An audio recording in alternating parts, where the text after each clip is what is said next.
अस्सलाम वालेकुम। आप प्रोग्राम देख रहे हैं Pakistan today with Iqbal Shahid. America के इलेक्शन मुकम्मल हो चुके हैं और डोनाल्ड ट्रंप भारी अक्सरियत से अमेरिका के नए सदर मुंतखब हो चुके हैं।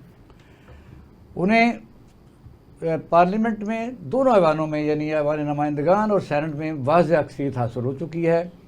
और फिर जो डिसेंडिंग वोट जो उस रियासतों के हिसाब से एक आप कह सकते हैं कि हर रियासत के मखसूस वोट होते हैं, उनमें भी उनके वोट काफ़ी यानी बढ़तरी से वो जीत चुके हैं। कल तो 279 तक चले गए थे वो, पर 270 चाहिए थे, 279 तक पहुंच गए। अब इसके असरात जो हैं दुनिया पर कैसे होंगे, और बिलखसूस हमारे जैसे मुल्क जो जिनको तरक्की पजीर कहते हैं, जिन ममालिक का हर वक्त रुख अमेरिका की तरफ ही रहता है, उनकी नाराज़गी, उनकी खुशी, उनके इलेक्शन। हालांकि अमेरिका शायद उस तरीके से हमारे मतलब इतना फ़िक्रमंद नहीं है जितना हम अमेरिका के इलेक्शन के बारे में फ़िक्रमंद होते हैं।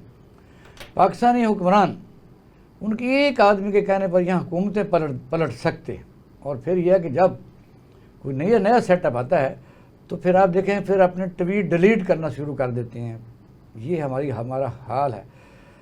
अब जनवरी में गालबन ये हलफ वो उठाएंगे, तो फिर देखते हैं पाकिस्तान के मुताल्लिक़ उनकी पॉलिसी क्या होगी। लेकिन मेरे ख्याल के मुताबिक तो होता यह है कि जब डेमोक्रेट्स आते हैं तो दुनिया बड़े खौफ व हरास में होती है, और फिर एक अच्छा फेस दिखाने के लिए रिपब्लिकन आ जाते हैं। दूसरा ये कि जस्टिस अमीनुद्दीन खान जो सुप्रीम कोर्ट के चौथे नंबर पर जज थे, उनको आईनी अदालत का सरबराह मुकर्रर करके इस हुकूमत ने अपने इख्तियारात इस्तेमाल करके और बर्तरी को साबित करके और बेंच के तमाम अपनी पसंदीदा जजेस को उसमें शामिल करके सुप्रीम कोर्ट के ऊपर एक अपना झंडा गाड़ दिया। अब देखो क्या करना है, और आइंदा के लिए भी जजेस ये सोचेंगे कि अक्सरियत हुकूमत के पास है, चीफ जस्टिस भी बनना है, और तीसरे नंबर तक बल्कि चौथे नंबर तक भी हो सकता है। सारे लोग हुकूमती आशीर्वाद के ही हमेशा मुतमन्नी रहेंगे कि हमारी बारी भी आ सकती है। ये पाकिस्तान का जो निज़ाम है, अदालती निज़ाम, ये पाकिस्तानी अवाम पहले बहुत सख्त मायूस हैं। आगे क्या होगा। और दूसरा तीसरा हमारा जो मौजू होगा वो ये है कि लंदन प्लान हमारे मुल्कों में चलते हैं, वाशिंगटन प्लान चलते हैं। अब जनेवा में जो लोग इकट्ठे हो रहे हैं एन इस टाइम के ऊपर, और कौन कौन वहाँ चला गया है। मियां नवाज शरीफ साहब भी पहुँच गए हैं, मरियम नवाज शरीफ साहब, अभी फजल रहमान भी पहुँच रहे हैं। सुना है कि वज़ीर दाखिला भी माशाल्लाह पहुँच रहे हैं, और बिलावल साहब भी हम पहुँच रहे हैं। वहाँ क्या होने जा रहा है इस पर हम बात करेंगे। बाकी अगर बचा तो हम देखेंगे कि जो सुप्रीम कोर्ट के ऊपर झंडा लहरा रहा है, और सिर्फ उर्ली तरफ सिर्फ थोड़ा ही फासले पर KPK में जो उन्होंने रूल की खिलाफ वर्जी की थी, तो CD उनके ऊपर चढ़ दौड़ा था। और उन्होंने ये नहीं सोचा कि एक सूबा है जिसका जहाँ एक उनका हाउस है, KPK हाउस। और आज ही खबर मिली है कि रावल डैम के इलाके में एक नया पंजाब हाउस नक्शा मंजूर कराने की ज़रूरत ही महसूस नहीं की, और CD का जो इन्फोर्समेंट डिपार्टमेंट है वो उनको नोटिस पर नोटिस दे रहा है, लेकिन तमीर जोर शोर से जारी है। इसका मतलब है कि इस्लामाबाद में 2 पंजाब हाउस होंगे जिनका नक्शा भी पास नहीं है। ये डिस्क्रिमिनेशन जो सूबों को एक दूसरे के ख़िलाफ़ करती है। जी अब्दुल्ला साहब, पहले आपसे ज़रा आगाज़ करते हैं, क्योंकि जावेद नवाज साहब फिर आपकी बात तो आगे चलेंगे, फिर वकार असलम साहब। आगाज़ करते हैं कि अमेरिका के इलेक्शन के पाकिस्तान पर असरात और सियासतदानों के खुश फहमियाँ, क्या कहते हैं आप?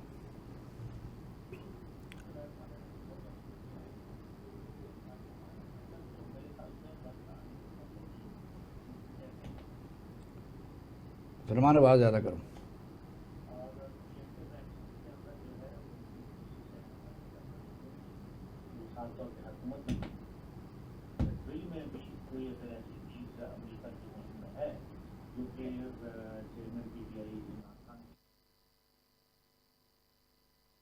ऊपर इतना शोर मचाया जाए कि पहले ही लोग किनारा कर, लेकिन मेरा ख्याल है कि ये एक बिल्कुल फजूल बात की जा रही है।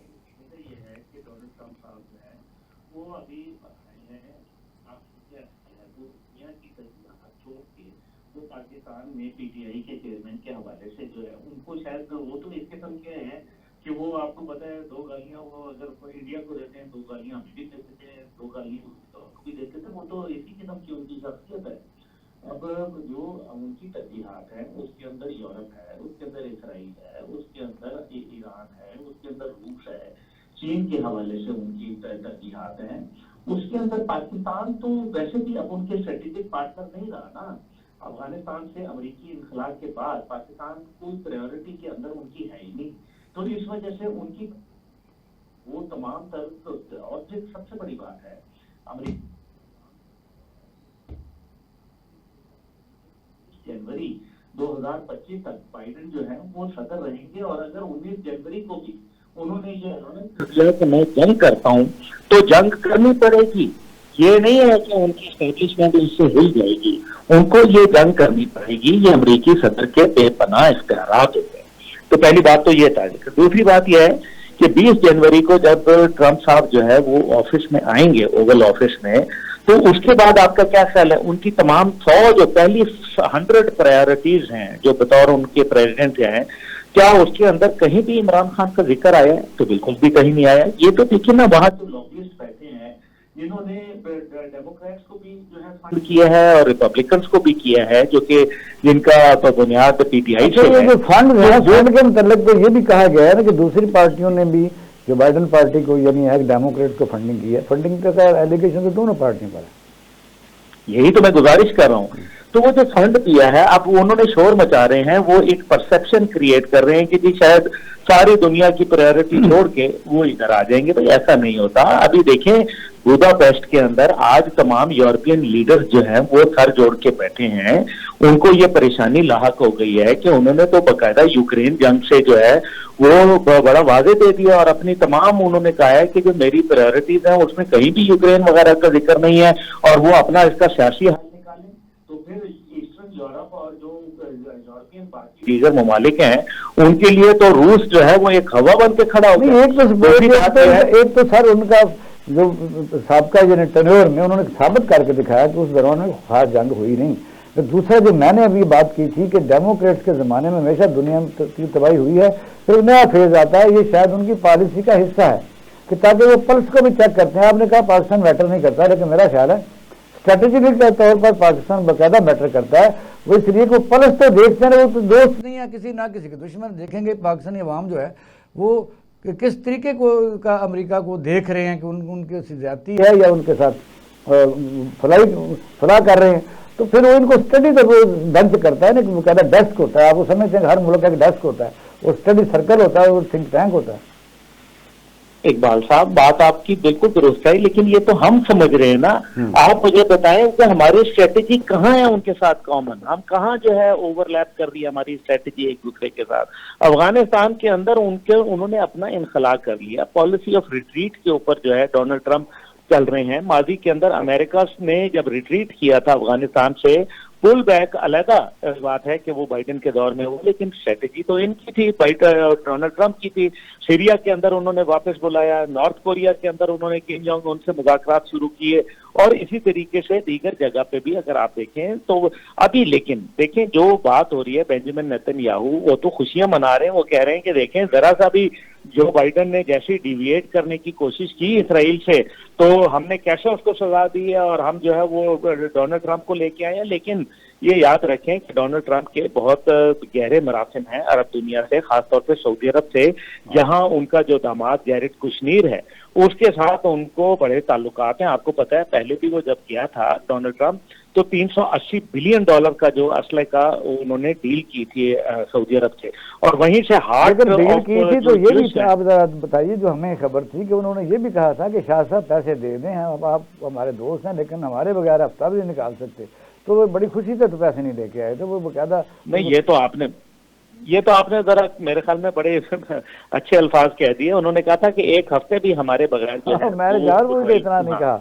जी नहीं, ये तो उन्होंने कहा था ना। हमें कहते हुए क्या शर्मिंदगी हुई है दोबारा। लेकिन मैं सारी बात अपनी जगह, देखिए असल बात यह है कि डोनाल्ड ट्रंप की प्रायोरिटी में कहीं भी फिलहाल मैं नहीं देख रहा से भी इसको लेने आपको बेसानी रहेगी। मैं आखिरी बात कर लूं ताकि फिर आप जावेद साहब से जो है वो फिर मुफस्सल ज्यादा, वो मेरे तो उस्ताद नहीं है। तो वो देखिए ना, इंडिया उनकी प्रायोरिटी है। हाउडी इंडिया के जलसे करवाता रहा डोनाल्ड ट्रंप वहां, बकायदा नरेंद्र मोदी को बुलवाया, और फिर सबसे बड़ी बात है कि इंडिया उनका नेचुरल एलाई है, और ये बात یہ جو کونڈولیزا رائس تھی اس نے بولا تھا، اور اس کے بعد ہلری کلنٹن نے کہا تھا کہ انڈیا از آور نیچرل ایلائی، اور آج تک وہ چیزیں چل رہی ہیں. تو Pakistan do not fall into any priority list for the time being. کہ جاوید نواز صاحب کیا ایسا ہی ہے کیونکہ ہم ایران سے تیل نہیں لے سک رہے، چائنا ہمارے پاس بیٹھا ہوا ہے، اور چائنا باقاعدہ ایک امریکہ کو ایک کہہ سکتے ہیں کمپیٹیٹر تھا کسی بھی فیلڈ میں تو ہے، بے شک تجارت میں لگاؤ، مینوفیکچرنگ میں لگاؤ، تو یہ آپ متفق ہوتے ہیں کہ ہم میٹر نہیں کرتے؟ دیکھیے بات یہ ہے کہ قومیں میٹر کرتی ہیں جب ان کے اندر اپنی اسٹرینتھ ہوتی ہے، اور اسٹرینتھ جو بنیادی طور پہ اکنامک اسٹرینتھ ہوتی ہے. پاکستان میں بد نصیبی سے جتنے بھی حکمران آئے ہیں انہوں نے اس بات پہ ہرگز توجہ نہیں دی کہ پاکستان معاشی طور پر ایک بڑی قوت بن جائے. انہوں نے یہ بات تو کوشش کی کہ ان کے اپنے محلات بن جائیں، اپنے فلیٹ بن جائیں، اپنی بلڈنگیں بن جائیں، لیکن اس پر توجہ نہیں دی کہ پاکستان ایک قوت بن جائے. عبداللہ نے جو بہت خوبصورت بات کہی وہ یہ ہے کہ اس وقت معاشی جو تعلقات ہوتے ہیں وہ امپورٹنٹ ہیں. سعودی عربیہ نے 380 بلین کی وہ جو خریداری کی، اس کے علاوہ میں ایک پرائیویٹ بات بتاتا ہوں آپ کو. $2 بلین کا ایک فنڈ کریٹ کیا سعودی گورنمنٹ نے، اور وہ ٹرمپ کا جو داماد ہے اس کے حوالے کر دیا. وہ ایک انٹرنیشنل فارمولہ ہے 2/20 کہ 2% آپ کو مینٹیننس کا اور 20% نیٹ پروفٹ کا ملے گا. وہ $40 ملین اس بچے کو ہر سال سعودی فنڈ سے مل رہا ہے. 2 مہینے پہلے ٹرمپ کا بیٹا عمان آیا، کیونکہ یہ دو الگ بزنس ہیں. ایک ٹرمپ کے بیٹے کا بزنس ہے جو ٹرمپ کا بزنس تھا، دوسرا اس کے داماد کا بزنس ہے.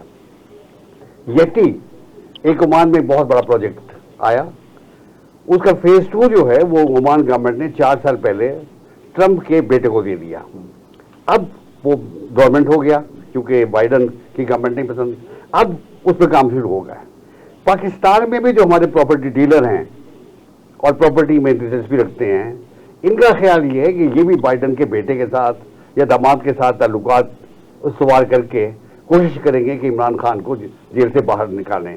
میں زلفی بخاری کو جانتا ہوں، جس وقت نواز شریف کے ساتھ جس وقت یہ عمران خان کے ساتھ گئے تھے تو ان کی ساری توجہ جو تھی وہ اس کے داماد پہ تھی، تاکہ آئندہ فیوچر میں ہم نے یہ بزنس کرنا ہے اور اس بزنس میں اس کو ٹریپ کرنا ہے.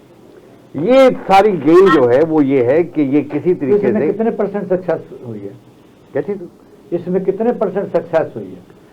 اس میں کچھ سکسیس نہیں ہے، اس لیے کہ قوموں کے فیصلے پراپرٹی ڈیلر نہیں کرتے. امریکہ کی جو پالیسی ہے وہ پینٹاگون اور وہاں کا فورن آفس کرتا ہے. میں آپ کو ایک بات بتاتا ہوں. آپ کو یاد ہے کہ بل کلنٹن کے بہت سے تعلقات تھے نواز شریف کے ساتھ. جب وہ انڈیا آئے تو انہوں نے پاکستان سے انکار کر دیا.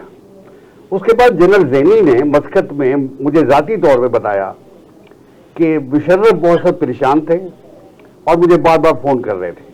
میں نے انٹروین کیا اور بل کلنٹن سے ریکویسٹ کی کہ آپ پاکستان جائیے.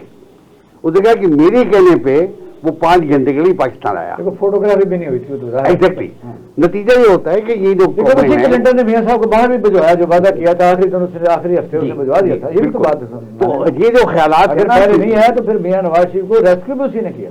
کارگل میں بھی صورتحال یہ ہے کہ جو ہمارے خواہشات ہیں ہماری پی ٹی آئی کے، P T I forget about it, آپ اس طرف نہ جائیں. میں صرف یہ کہتا ہوں کیا پاکستانی قوم ساری جو اس وقت متاثرین میں سے آپ اور میں سارے، اس وقت پاکستانی پولیس گردی ہے، انجسٹس ہے، ان ایمپلائمنٹ ہے، انصاف نہیں ہے، اور یہ ہوپ لیس ہو چکی ہے نئی جنریشن 62%. کیا یہ ساری پی ٹی آئی ہے؟ پی ٹی آئی نہیں ہے، یہ گروپ ہیں، حکمرانوں کے گروپ ہیں. نہیں، میرا مطلب کہ یہ جو پاکستانی قوم کچھ پرسنٹ تو سب کوئی 2 ارب بھیج رہے ہیں، ان کے بچے جوان ہو چکے ہیں، کوئی آگے فیوچر نہیں. اور یہ لوگ جو اس وقت اقتدار میں رہے ہیں آپ کے بقول، یہ سارا وسائل لوٹ کے انہوں نے بلڈنگیں بنا لی ہیں. تو جب ہم اس طرح بات کرتے ہیں وہ یہ سارے پی ٹی آئی کے ہیں؟ پی ٹی آئی کے نہیں ہے. پاکستان میں ایک طبقہ ہے جس کو اشرافیہ کہتے ہیں. اس اشرافیہ میں یہ سارے شامل ہیں. آپ دیکھیے کہ یہ آپ نے سامنے لگا ہوا بورڈ پہ آئی پی پی کا جو جھگڑا ہے، اس میں تمام پاکستانی آپ اور میں مظلوم ہیں، لیکن ان تینوں پولیٹیکل پارٹی کے لوگ جو ہیں اس پر ایک لفظ بولنے کے تیار نہیں، کیونکہ یہ تینوں جو ہیں ان کا مفاد اس میں ہے. وقار اصلم آپ کے پاس آتے ہیں تو شارٹ بریک کے بعد.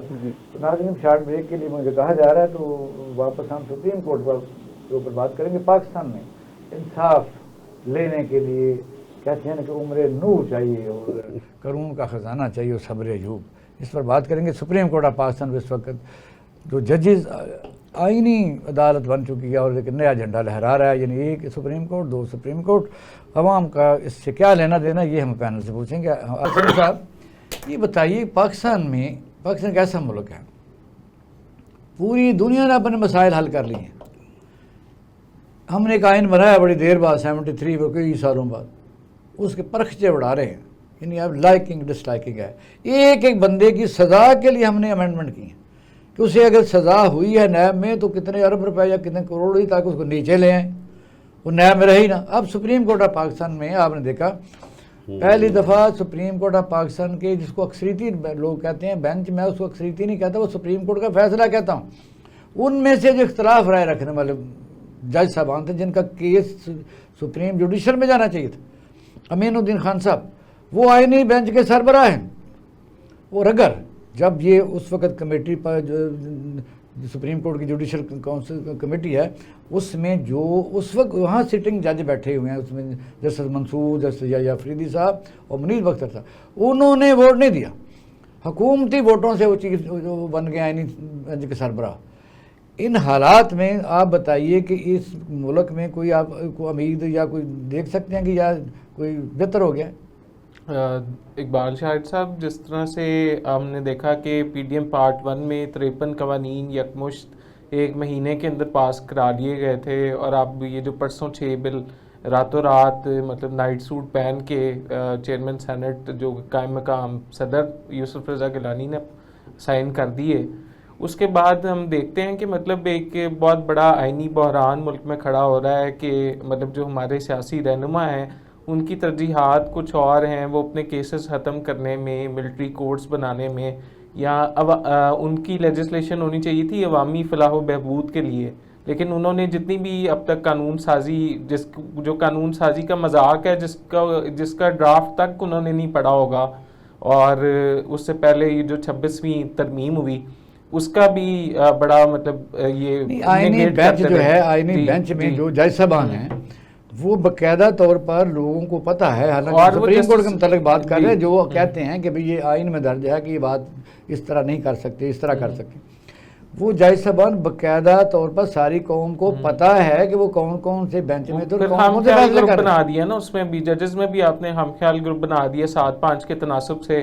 جو 7 ججز ہیں, جسٹس امین الدین کی مخالفت اور مخاصمت جو ہے وہ جسٹس یحییٰ افریدی نے بھی مطلب کہا کہ نہیں ہونا چاہیے. پھر اس میں عائشہ ملک ہیں جو اعظم نذیر تارڑ نے بڑی جلد بازی کے ساتھ سپریم کورٹ میں انہیں انکلکیٹ کروا دیا تھا, اور سپریم کورٹ کی مطلب ان سینئر ججز میں بھی تنازع ہے کہ مطلب کس نے پہلے جوائننگ دی اور کون, مطلب اس میں سینیورٹی کی مطلب جو حدود طے کی گئی ہیں کہ مطلب کون سینئر جسٹس ہے وہ بھی درست نہیں ہے, وہ بھی حکمرانوں کی اپنی منمانی چل رہی ہے. تو اس وقت معیشت آپ کی 0.29 پہ آپ لے گئے تھے, اور اب آپ امریکہ کے اور دیگر IMF اور دیگر ایشین ڈیولپمنٹ بینک اور دیگر اداروں کی منتیں ترلے کر کے اس کو 2.5 پر لا کر بڑے شادیانیاں بجا رہے ہیں.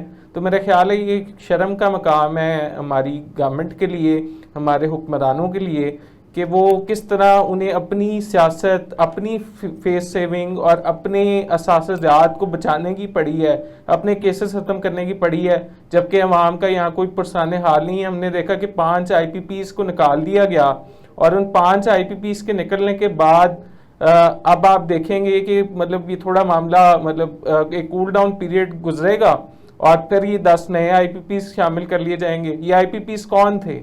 یہ موروثی سیاست سے تعلق رکھنے والے, پیپلز پارٹی سے تعلق رکھنے والے, نون لیگ سے تعلق رکھنے والے رہنماؤں کے چشم و چراغ کی کمپنیز تھیں, جو کہ اس ملک میں اس عوام پر بجلی کا بھی بوجھ ڈال رہی تھیں, پانی کے بل تک مطلب بڑھا دیے گئے. تو مطلب سینیٹیشن کا نظام عوامی مسئلے بتا رہے, عوامی مسئلہ ان کا میٹر نہیں ہے. یہ عبداللہ مسئلہ تو ہے ہی نہیں نا. وہ عبداللہ صاحب, یہ سپریم کورٹ کا آئینی بینچ پہلے ہی آپ نے دیکھا کہ جب تک ملک میں ایک آئین موجود ہے، عدالتیں موجود ہیں، اور اگر غیر آئینی طور پر 3 مہینے کی انٹرم گورنمنٹ کے بعد 100 سال چل سکتی ہے، تو 2-3 مہینے اور بھی گزارے جا سکتے ہیں تاکہ صحیح فیصلہ ہو جاتا کہ 45 والا کون ہے، 47 والا کون ہے، پھر وہ اسمبلی بیٹھتی، پھر اسمبلی صدر مقرر کرتی، پھر وزیر اعظم مقرر کرتی، چیئرمین سینٹ اور قومی اسمبلی کا اسپیکر۔ اس سے پہلے فیصلے تو بھی ہوئے سب جوڈس ہیں۔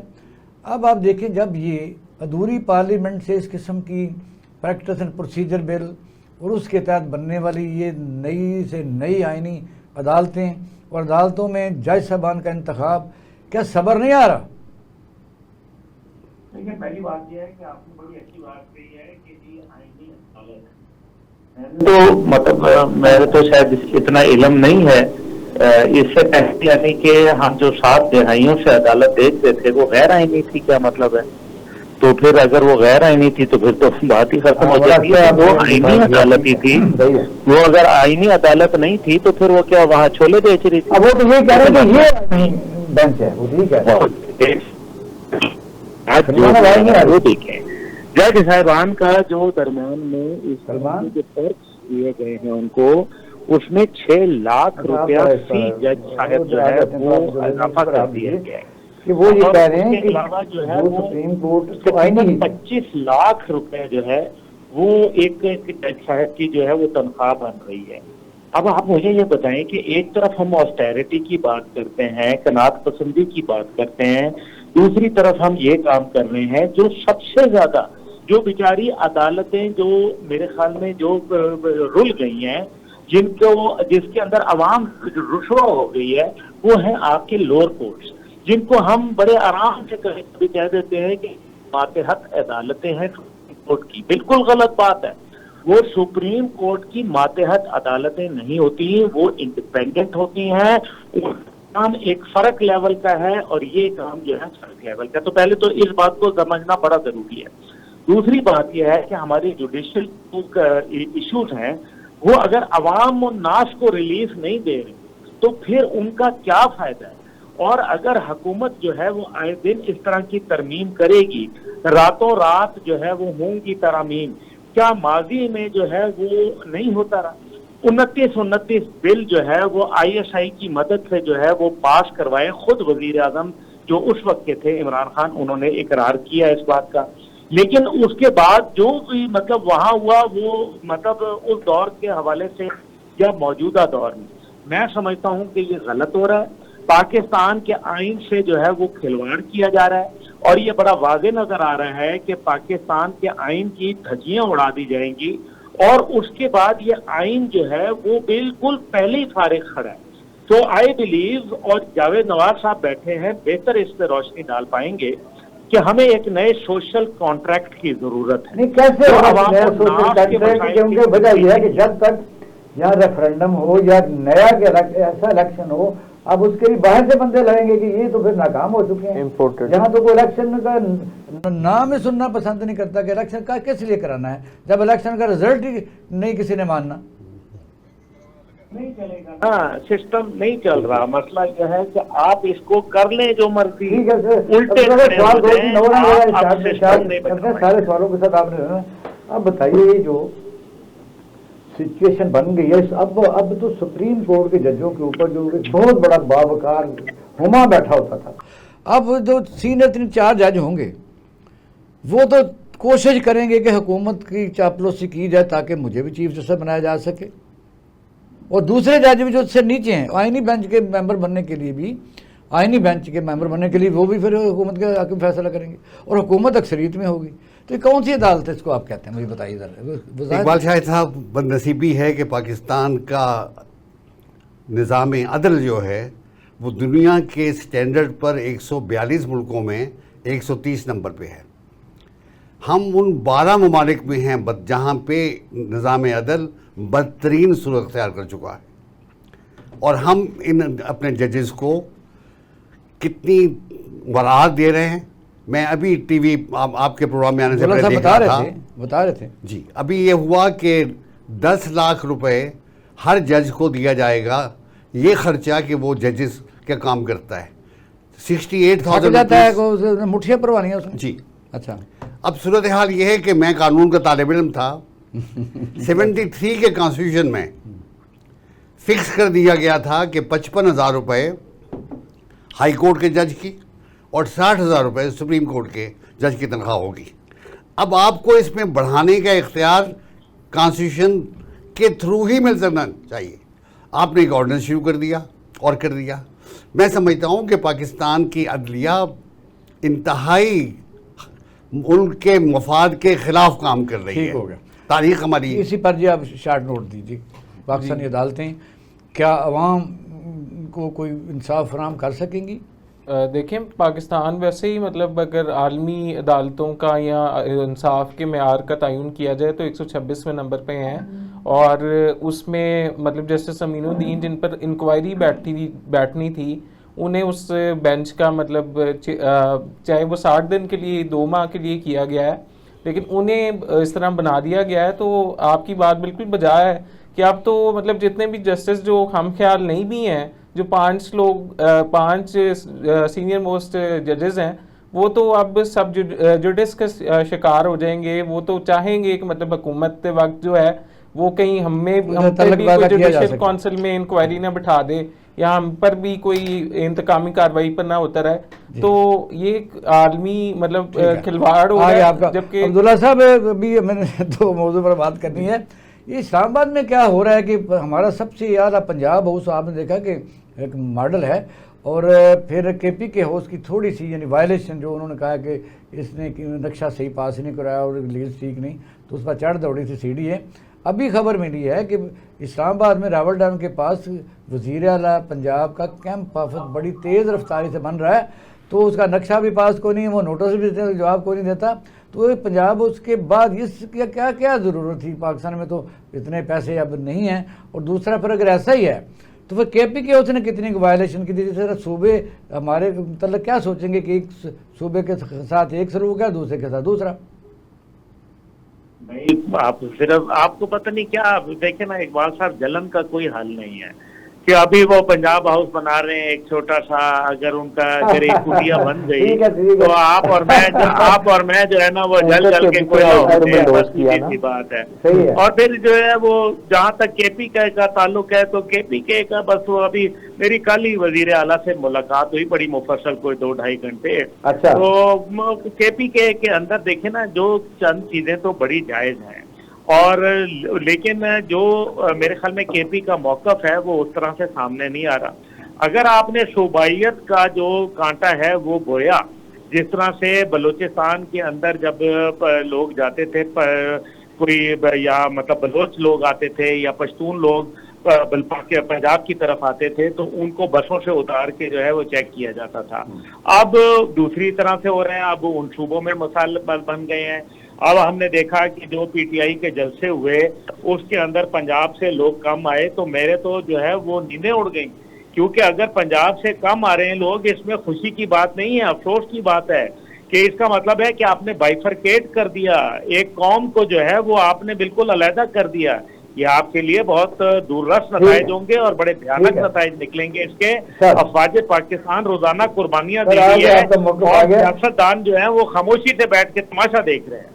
जब इससे भी आगे आप देखेंगे जुल्फ़िकार अपना पीपल पार्टी की हुकूमत बहाल नहीं की गई थी, ना जो की गई थी सिंध से। ये बात होती है तब हम बात करते हैं। जुनेजा की हुकूमत सुप्रीम कोर्ट ने बहाल नहीं की, बेनज़ीर की नहीं की, मियां नवाज शरीफ की बहाल की। बातें अगर इसी तरह हम लेते जाते हैं और सुप्रीम कोर्ट ऑफ पाकिस्तान पर ये बाकायदा धब्बा मौजूद है, इस तरह सूबों में जो अभी मैंने बात की उस पर आपका क्या मौक़िफ़ है? बहुत बदनसीबी है। हमारे यहाँ ज़ुबान के लिहाज से सूबे बनना ये बुनियादी गलती थी। पंजाब पंजाबी के लिए, सिंध सिंधी के लिए, ये उस कायद-ए-आज़म के मौक़िफ़ के ख़िलाफ़ था जो कायद-ए-आज़म पाकिस्तान बनाना चाहते थे। अब भी वक्त है इस्लाह का, और आपने कहा कि इस्लाह कैसे हो सकती? रेफरेंडम से हो सकती है।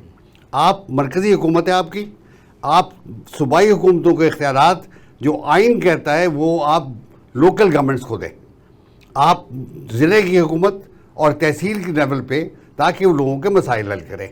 मेरा मसला फेडरल गवर्नमेंट से या सूबाई गवर्नमेंट से नहीं है, मेरा मसला लोकल गवर्नमेंट से है। हाँ जी। और मैं बताऊं इकबाल शाह साहब, इस मुल्क में जो सबसे बड़ी गद्दारी हुई वो LDA, MDA, DHA बनाने से हुई, क्योंकि आपकी म्यूनसिपल कॉर्पोरेशन जो है उसके इख्तियारात आपने लेके बेअसर हो गए। इनको दे दिए और वो बेअसर हो गए। आज भी जरूरत ये है कि आप डिवेल्यूएशन करें, आप अपनी पावर जो सूबों की आ गई। वो आप क्या क्या कहते हैं वकार असलम इस बार? देखिए, इसमें मैं समझता हूँ कि लसानियत या सूबाइयत का तासुर नहीं है, इसके अंदर असबियत इस तरह से फैलाई गई है और वो PTI की जानिब से फैलाई गई है। जब गिलगित बल्तिस्तान का वज़ीर आला यहाँ ज़मान पार्क में आपके SSP ऑपरेशन लाहौर के सामने अपनी सिक्योरिटी खड़ी कर देता है कि मतलब आप सूबों में आपस में टकराव जब करवाते हैं तो फिर इस तरह के मामलात सामने आते हैं। मेरा ख्याल जावेद साहब की बात से थोड़ा सा इख्तलाफ है कि हमें इस वक्त मतलब लोकल बॉडीज़ को ज़रूर एम्पावर किया जाना चाहिए, लेकिन सूबाइयत गलत नहीं है, असबियत फैलाने वाले जो लोग हैं वो गलत हैं, और उनकी पॉलिसीज़ से या उनकी अपनी स्किन सेव करने के लिए अगर वो कुछ करते हैं तो उसका मतलब पूरे सूबे पे असर पड़ता है। आपका ख्याल है सूबे के वहाँ पे असर पड़ता है। पाकिस्तान में अगर वज़ीर आला पंजाब जो हैं, आपको पता है हर सूबे में हमारे हाउसेज होते हैं, ऐसे ही गवर्नमेंट बकायदा हमारा हाउस बलूचिस्तान में भी है, कराची में पंजाब हाउस है, होना चाहिए। तो क्या वहाँ पंजाब की सिक्योरिटी नहीं जा सकती? वहाँ जा सकती है, जानी चाहिए, और लेकिन दस्तों गिरेबान नहीं होना चाहिए। मतलब जिस तरह से करवाया गया है ना माजी में, जिस तरह अली अमीन गंडापुर कहते हैं कि मैं मतलब अपनी आवाम को लेके या अपनी हुकूमती मशीनरी इस्तेमाल करके इस्लामाबाद को आगे बंद कर दूंगा, तो वो आप फेडरेशन को चैलेंज कर सकते हैं। आगे अब्दुल्ला साहब, एक आखिरी बड़ा खूबसूरत, यानी जो मैं सही इसी प्रोग्राम को असल में आपसे पूछना चाहता था कि इस वक्त जनेवा में क्या हो रहा है, क्योंकि बिलावल भुट्टो जरदारी साहब के मतलब भी पता चला है कि वहाँ पहुँचने वाले हैं। मौलाना फजल रहमान साहब तो पहुँच गए, और मरियम नवाज शरीफ साहब भी, और मियाँ नवाज शरीफ साहब भी। और आखिरी खबरें ये भी है अभी तक मुबैना तौर पर कि वज़ीर दाखिला भी शायद वहाँ पहुँच रहे हैं। ये वहाँ क्या कोई मशवरा मशावरत के लिए इकट्ठे हो रहे हैं या कोई वैसे ही दौरा है?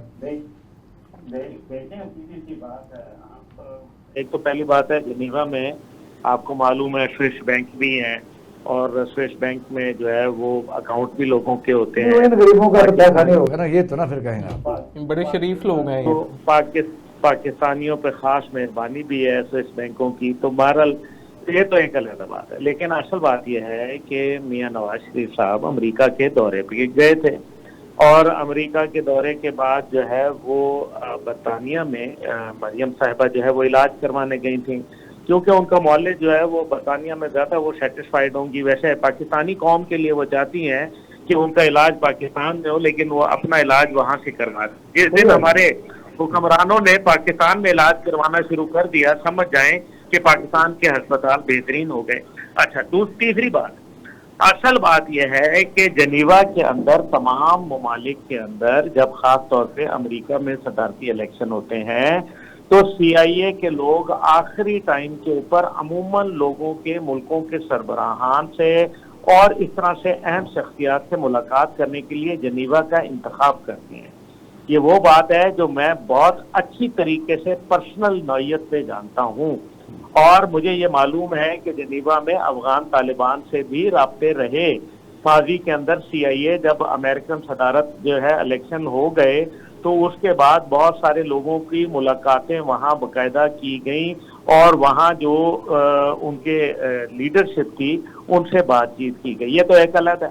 अब पाकिस्तान के हवाले से जाहिर है एक इंडिया का भी मामला है।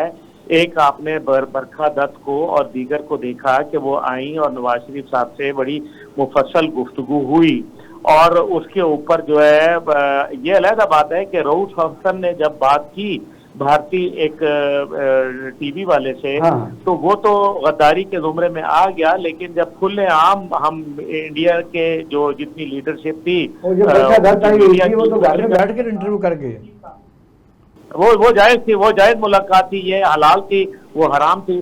बहरहाल मैं यहाँ क्योंकि पार्टी शिक तो होता नहीं, आपको पता है मेरा तो PTI के मुताबिक भी बड़ा सख्त मौकफ होता है, लेकिन मैं ये जानता हूँ कि ये जो वहाँ सारी मुलाकात हो रही है, एक नई कुकिंग हो रही है, और ये एक पाकिस्तान की जो सालमियत के हवाले से मेरे ख्याल में एक बहुत बड़ा सौदा होने जा रहा है। निजकारी भी कर सकते हैं और पीआईए की भी खरीदारी की बात, जिस तरह से नवाज शरीफ ने शोशा छोड़ा था, तो हो सकता है जिनीवा में कोई ट्रांजैक्शन के लिए गए हों। आप इधर बात हैं जी जावेद नवाज साहब, जो सवाल मैं उन्होंने इशारा मुझे दे दिया है, लेकिन मैं सवाल वो क्लियर पूछना नहीं चाहता था कि वहाँ जनेवा में दुनिया को चलाने वाले 15-16 लोग मौजूद होते हैं, इस पर ज़रा बात कीजिए। तो ये फिर ये कहाँ गए? देखिए, आप तो बात कर रहे हैं 2024 में। अच्छा, आप जरा 1932 में जाइए। अच्छा, अल्लामा इकबाल ने कहा था, हो अगर तेहरान आलम इस्लाम का जनीवा, मुमकिन है हो अगर तेहरान आलम इस्लाम का जनीवा, मुमकिन है इस कौम इस मिल्लत की तकदीर बदल जाए। ये फैसले आज नहीं, हमेशा से जिनीवा में होते थे और हमेशा से जिनीवा में होते रहेंगे। ये लोगों ने जो इंतखाब करते हैं, इसलिए कौन लोग रहते हैं, कौन लोग जाते हैं? देखिए, हर मुल्क के अंदर एक इस्टेब्लिशमेंट होती है। नहीं, वहाँ तो मैंने सुना ये है कि अब जहाँ जिसका हम नाम नहीं लेते, सऊदी अरब तो कंफर्टेबल भी हो गया है, और यूएई, मैं वकार साहब आपकी तरफ आता हूँ, दरमियान में अच्छा नहीं मतलब लगता, तो मतलब यूएई में तो लोगों को सिटीजनशिप भी दे दी गई और कंफर्टेबल आपके सब तुर्की भी है। वहाँ सुना है कि जो 15-16 लोग हैं वो इनको शायद बनाएंगे कि हम आपका काम कर देते हैं। देखिए, जो तनाजुर सामने आ रहा है, हाँ, उसमें हर आदमी की कमिटमेंट होती है। ट्रंप जब आएगा उसकी अपनी कमिटमेंट्स हैं। हाँ जी, हाँ। दो उसकी कमिटमेंट है। एक कमिटमेंट उसकी ये है कि उसने यूरोप में जंग ख़त्म करनी है। दूसरी उसकी कमिटमेंट जो वो कह चुका है, हमास को नक्शे से मिटाना है। ठीक है। अब इस काम के लिए उसने किस किस को इस्तेमाल करना है, कौन कौन इस्तेमाल होगा, क्योंकि उसकी सबसे बड़ी ख्वाहिश ये है कि सऊदी अरेबिया इजराइल को तस्लीम कर ले। सऊदी अरेबिया का ख्याल ये है कि जब तक पाकिस्तान तस्लीम नहीं करेगा हम तस्लीम करेंगे, हमारे ऊपर दब्बा लगेगा।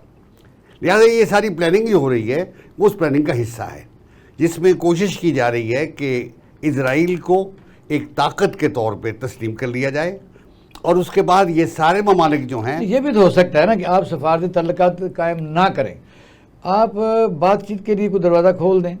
खुला है दरवाज़ा। हमारे कई मिनिस्टर्स हैं जो इकरार करते हैं कि हम न्यूयॉर्क में भी और बाकी जगहों पे भी इजराइल के साथ मिलते रहे हैं। इवन ओमान में इजराइल का ऑफिस था, वहाँ उनका एक एम्बेसडर था जो कमर्शियल काउंसलर कहलाता था। मैं इन्वेस्टमेंट काउंसलर था, तो मेरी उससे मुलाकात होती थी। बाद में वो वाशिंगटन में एम्बेसडर लग गया, उसका मुकाम ये था। देखिए, कौमें जो हैं वो अपनी प्लानिंग और पॉलिसी जो है वो दिखला के नहीं करती। अब्दुल्ला साहब, आपने जावेद से साहब का बात सुनी है, आपको ऐड करेंगे कि जो जनीवा में जिन लोगों को मिलने कुछ लोग जा रहे हैं वो कौन लोग हैं, या क्या क्या मशवरा हो सकता है? रुख जो है वो तो उधर ही जाता है। फिर देखिए, साफ सी बात है, हमें अभी एक मजबूर किया जा रहा है भारत का सरोगेट बनने पे, और पाकिस्तान के न्यूक्लियर एसेट्स जो हैं वो परेशान कर रहे हैं पाकिस्तान को। वो कहते हैं कि जी चलो 4 पैसे देने पड़ जाएं तो वो दे देंगे, तो न्यूक्लियर जो है वो पाकिस्तान से ले लिया जाए, ये नामुमकिनात में से है। किसका क्या करना है हमने? हाँ, तो वो इसहाक डार साहब किसके नुमाइंदे हैं ये भी तो देख लीजिए। इसहाक डार, जो लोग पाकिस्तान में, याद रखिए, जो मिनिस्ट्री ऑफ इंटीरियर में आते हैं, जो मिनिस्ट्री ऑफ फाइनेंस में आते हैं और जो मिनिस्ट्री ऑफ फॉरेन अफेयर्स में आते हैं, वो कभी हमारे नहीं हुआ करते। अच्छा, टाइम ख़त्म हो गया, मैं बता रहे हैं। नाज़रीन, आप देख रहे थे हमारा program Pakistan today with Iqbal Shahid, और हमारे पैनल की आपने बातें सुनी। दुआ कीजिए पाकिस्तान जो है वो तरक्की करे, और पाकिस्तान हुक्मरानों को कोई अल्लाह ताला को समझ दे कि उनके इरादे तो अपने अपनी ख्वाहिशात के ताबे हैं। देखते हैं क्या होता है, लेकिन उम्मीद ये है, वो काम का मुझे बड़ी उम्मीद रहती है कि ऐसा ज़रूर कोई ना कोई अभी मौका ज़रूर आएगा कि पाकिस्तान के ख़िलाफ़ साजिशें करने वाले नाकाम होंगे और पाकिस्तान इंशाअल्लाह ताला जिंदाबाद रहेगा। अपना ख्याल रखिए। पाकिस्तान जिंदाबाद।